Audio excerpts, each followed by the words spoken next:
আমি বিএনপির প্রতি আহ্বান জানাবো যে যাদের জন্মই হয়েছে গণভোটের মাধ্যমে তারা কেন গণভোটকে ভয় পাবে। সঙ্গে আরো বলতে চাই বিএনপি অনেক কিছুই দেরিতে বোঝে। গণভোট আপনারা কেন একই দিনে চান সেই বিষয়ে কারণটা আসলে আপনারা সুস্পষ্টভাবে বা ব্যাখ্যা কোনো দেননি, সেই বিষয়ে কোনো ব্যাখ্যা দিতে চান কিনা সেই প্রশ্ন রাখতে চাই। আরেকটি প্রশ্ন রাখতে চাই, বিএনপি মহাসচিব মির্জা ফখরুল ইসলাম আলমগীর বলেছেন ধর্মীয় অনুভূতিকে বিক্রি করে দেশটাকে গিলে খাওয়ার চেষ্টা চলছে।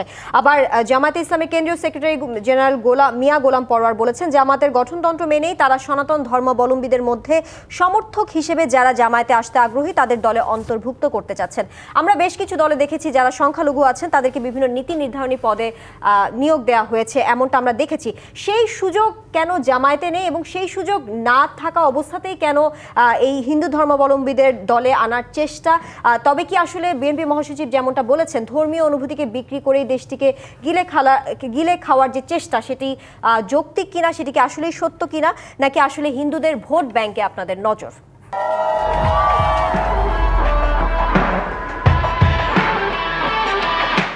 আমাদের আপা যেটা বলেছেন যে একই দিনে চাই কেন না, আমরা চাই না কেন কোশ্চেনটা হবে আর কি। আমরা একই দিনে চাই না, যেটা আমাদের রেজল ভাই একটু আগে বললেন যে কিসের ভিত্তিতে হবে। বর্তমান যে গভর্নমেন্ট আসছে ইন্টারিম গভর্নমেন্ট, সেটাই তো আমাদের সংবিধানে নাই। সুতরাং তারপর উচ্চ কক্ষ নিম্ন কক্ষ বলা আছে, সেটাই আমাদের সংবিধানে নাই। যেমন একটা জিনিস আমাদের বুঝে আসে না, একটু সংক্ষিপ্তভাবে আমরা চাই না কারণ একই দিনে একটা নির্বাচনী চাই না। এটা হচ্ছে যে অবশ্যই আমাদের একটা ভিত্তিতে তো সামনের ইলেকশনটা হতে হবে। বর্তমান সংবিধানের অধীনে যে সরকার আছে এদের মাধ্যমে এটা সম্ভব না। দ্বিতীয় হচ্ছে একই দিনে দুইটা নির্বাচন করতে যেয়ে গণভোটকে বিতর্কিত করার চেষ্টা হচ্ছে, ভোট কেন্দ্র দখল করার, বিভিন্ন কারচুপি করার জন্য এই চেষ্টা করা হচ্ছে। আমরা এটার মাধ্যমে নির্বাচন কমিশন তাদের সক্ষমতা, নিরপেক্ষতা এটা প্রমাণ করার একটা সুযোগ পাচ্ছে। সুতরাং আমি বিএনপির প্রতি আহ্বান জানাবো যে যাদের জন্মই হয়েছে গণভোটের মাধ্যমে তারা কেন গণভোটকে ভয় পাবে, তাদের অবশ্যই গণভোটের মাধ্যমে যাওয়া উচিত।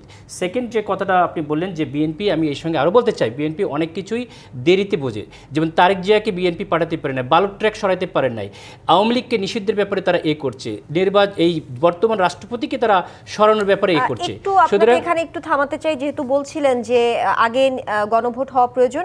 সরকারি সূত্রের মতে তারা বলছেন সরকার থেকে এমনটা মনে করা হচ্ছে গণভোটে কোনো দলীয় বা নির্দলীয় প্রার্থীর কোনো সরাসরি সম্পৃক্ততা নেই, ফলে গণভোটের জন্য ভোটারদের কেন্দ্রে নিয়ে আসবে কে, এমনটা প্রশ্ন তোলা হচ্ছে। এই বিষয়ে কিছু বলবেন? গণভোটে আপনাদের নির্বাচনটা এমন কোন জিনিস, গণভোট এমন নতুন কিছু নয় যেটা বাংলাদেশে আগে 3 বার হয়ে গেছে।